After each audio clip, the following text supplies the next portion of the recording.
नमस्कार, स्वागत है आप सभी का मेरे official YouTube channel computer plus academy में। और आज की इस स्पेशल क्लास में हम पढ़ेंगे merging of data frame. Data frame को मर्ज करना हम सीखेंगे और समझेंगे आज की इस इंपॉर्टेंट क्लास के अंदर।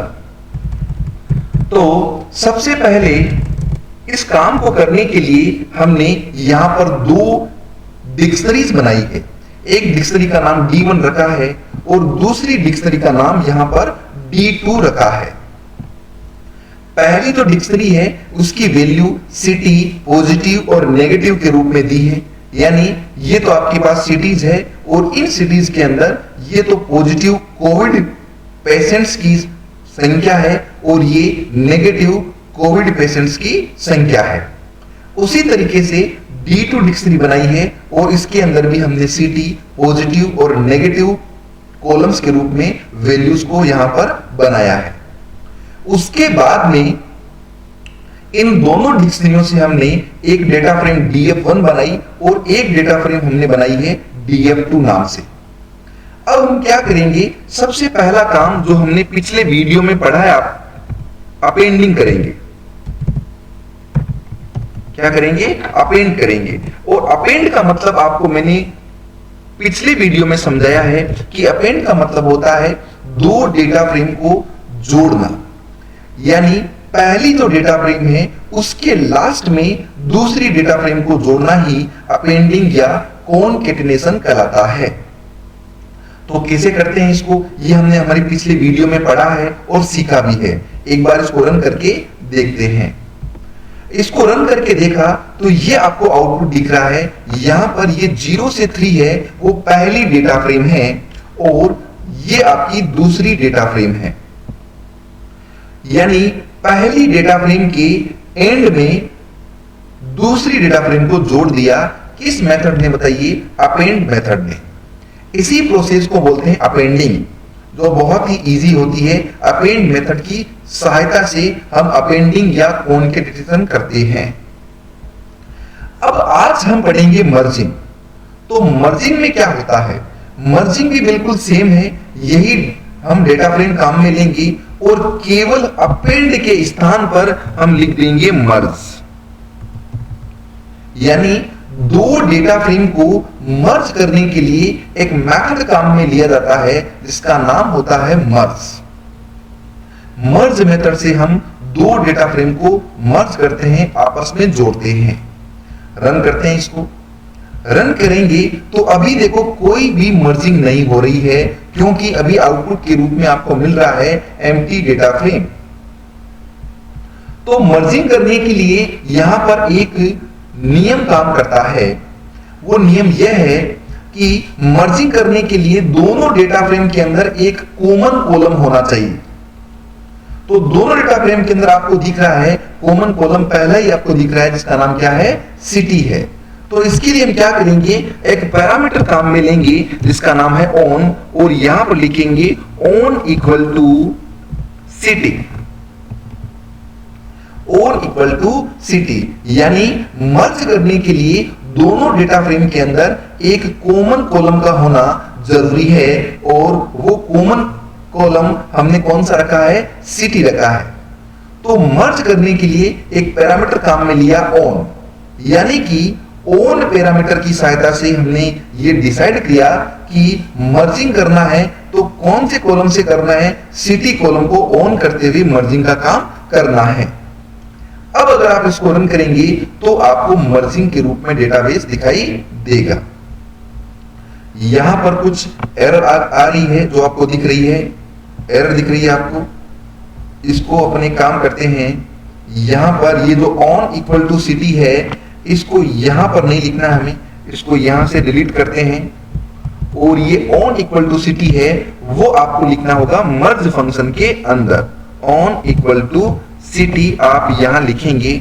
अब रन करेंगे तो कोई एरर आपको शो नहीं होगी।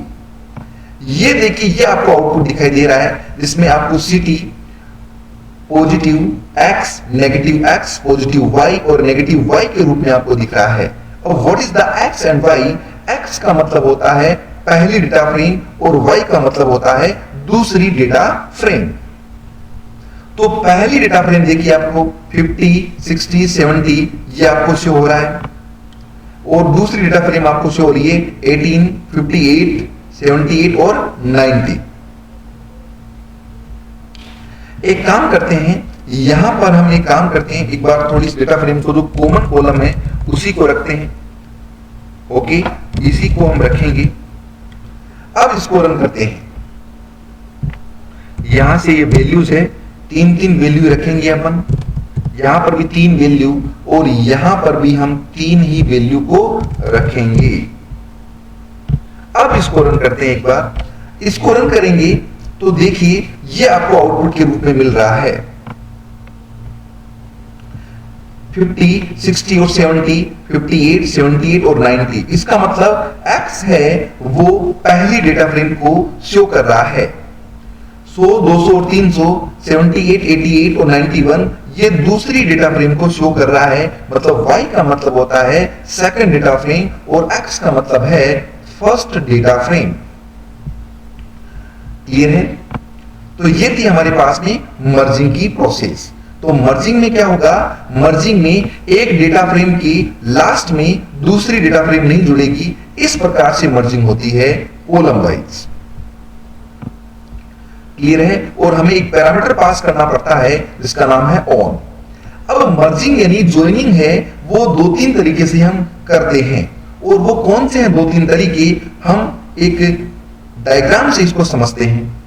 मर्जिंग करने के तरीकों को हम एक डायग्राम से समझते हैं। और पहला तरीका है जो आपको दिखाई दे रहा है जिसका नाम है इनर जॉइन। यस, पहला तरीका कौन सा है? Inner join.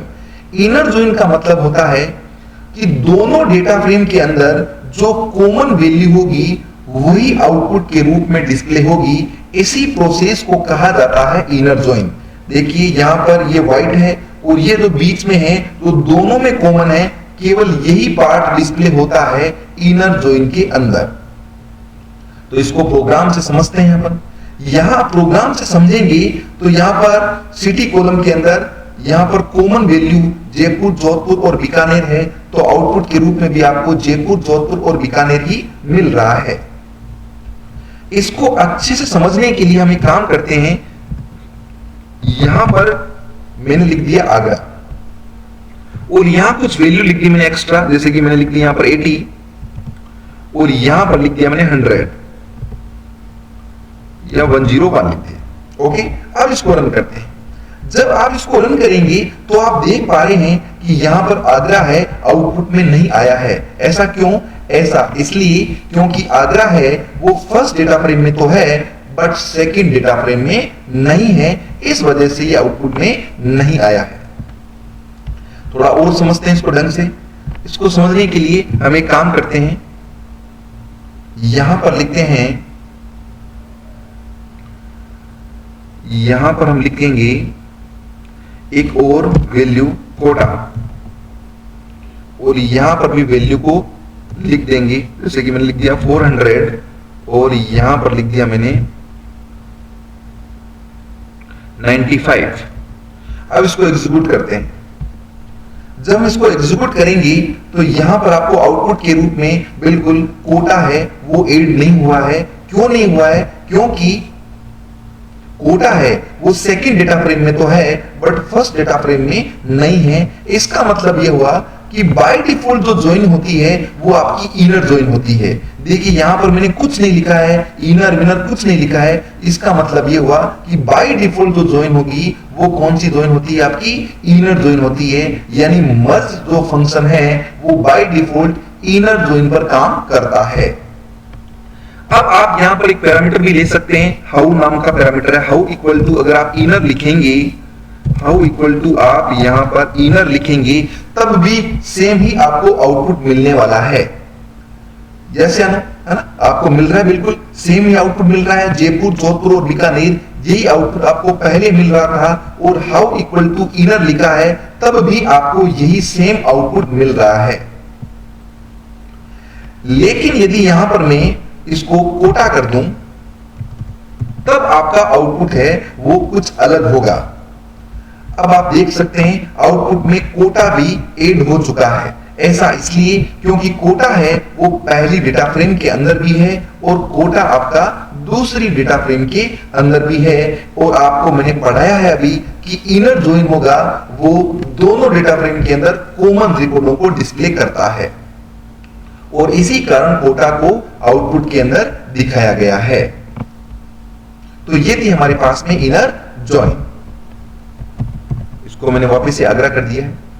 अब हम क्या करते हैं, दूसरी जॉइन पढ़ते हैं जिसका नाम है लेफ्ट जॉइन। लेफ्ट जॉइन में क्या होगा, ये वो जॉइन होगी जिसमें लेफ्ट डेटा फ्रेम का तो सारा डेटा डिस्प्ले होगा बट राइट का केवल वही डिस्प्ले होगा जो कॉमन है। ये राइट वाला है तो राइट में केवल वही डेटा डिस्प्ले किया जाएगा जो दोनों में कॉमन है, बट लेफ्ट जो डेटा फ्रेम है उसका कंप्लीट डेटा आपको डिस्प्ले होगा। तो यहां पर अगर हम बात करें तो यहां अगर मैं यहां लिख देता हूं लेफ्ट और इसको रन करता हूं, जब इसको रन करेंगे तो आप यहां पर देख पा रहे हैं कि अब की बार आगरा भी शामिल हुआ है आउटपुट के अंदर बट कोटा नहीं हुआ है।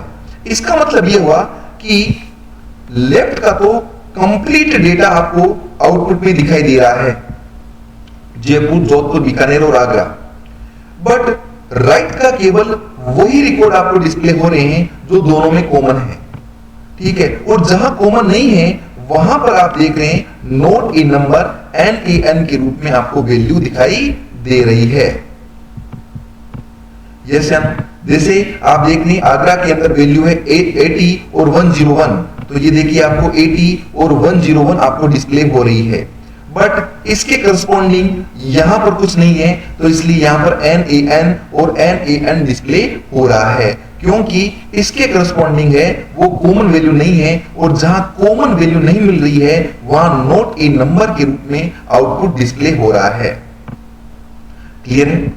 अब बात करते हैं अपन लेफ्ट के बाद में राइट आउटर जॉइन की। तो राइट आउटर जॉइन में क्या होगा, राइट डेटा फ्रेम का तो कंप्लीट डेटा डिस्प्ले होगा बट लेफ्ट का केवल वही डिस्प्ले होगा जो कॉमन है। जो डायग्राम से आप इसको बहुत अच्छे से समझ सकते हैं। अब इसको प्रोग्राम से समझ लेते हैं अपन। यहां पर मैं लेफ्ट की जगह लिख दूंगा राइट और इसको रन करूंगा। जब मैं इसको रन करूंगा तो क्या होगा, राइट का कंप्लीट डेटा डिस्प्ले होगा। अब की बार आगरा नहीं आ रहा है, अब की बार जयपुर, जोधपुर, बीकानेर और कोटा डिस्प्ले हो रहा है। क्लियर है? और इसका कंप्लीट डेटा यहां पर डिस्प्ले हो रहा है। जैसे आप देख रहे हैं इसकी लास्ट कोटा की वैल्यू है 495 और यहां पर आप देख रहे हैं 495। इसके करस्पॉन्डिंग यहां पर वैल्यू आगरा है बट ये मैच नहीं है, कॉमन नहीं है, इस वजह से यहां पर नोट ए नंबर आपको डिस्प्ले हो रहा है। यानी आपकी राइट जो जॉइन है उसके अंदर क्या होगा, राइट का तो कंप्लीट डेटा आएगा और लेफ्ट का केवल वही डेटा डिस्प्ले होगा जो दोनों में कॉमन है। तो दोनों में कॉमन था वो डिस्प्ले हो गया और जो कॉमन नहीं है वहां पर नोट ए नंबर के रूप में वैल्यू डिस्प्ले होगी। उसके बाद में आता है अपने पास में फुल आउटर जॉइन। और फुल आउटर जॉइन में क्या होता है, आप डायग्राम से देख सकते हैं दोनों टेबल का डेटा यहां पर डिस्प्ले होगा और जो कॉमन है वो तो आपका डिस्प्ले हो ही होगा और जो कॉमन नहीं है वहां पर वही बात नोट ए नंबर के रूप में आपको डेटा है वो डिस्प्ले होगा। जैसे कि आप यहां पर लिखेंगे आउटर और इसको रन करेंगे तो यहां पर आप देख पा रहे हैं कि यहां पर दोनों टेबल के रिकॉर्ड मिल रहे हैं, जयपुर, जोधपुर, बीकानेर भी, ये तो कॉमन है, आगरा और कोटा भी डिस्प्ले हो रहा है। और जहां पर कॉमन है वो रिकॉर्ड तो आपको डिस्प्ले हो रहे हैं और जहां कॉमन नहीं है वहां नोट ए नंबर के रूप में आपको आउटपुट दिखाई दे रहा है। तो ये थी हमारे पास में ज्वाइनिंग या मर्जिंग। इसमें हमने क्या किया, ज्वाइनिंग और मर्जिंग के अंदर हमने दो डेटा फ्रेम को ज्वाइन किया है with the help of merge function और दो पैरामीटर को काम में लिया है। एक पैरामीटर ऑन पैरामीटर जिसमें हमने कॉलम का नाम रखा है, इस कॉलम से हमें मर्जिंग करनी है। एक पैरामीटर काम में लिया अपने हाउ पैरामीटर, हाउ यानी किस टाइप की आपको ज्वाइनिंग करनी है, इनर, लेफ्ट, राइट या फिर आउटर। ये 4 तरीके थे ज्वाइनिंग की और ये 4 ही तरीके आपके सिलेबस में दिए हुए हैं और जो मैंने आपको बहुत ही डिटेल से 1 to 1 एग्जाम्पल के रूप में आपको समझाए हैं। उम्मीद कर रहा हूं ये वीडियो आपको बहुत अच्छे से समझ में आया है। धन्यवाद।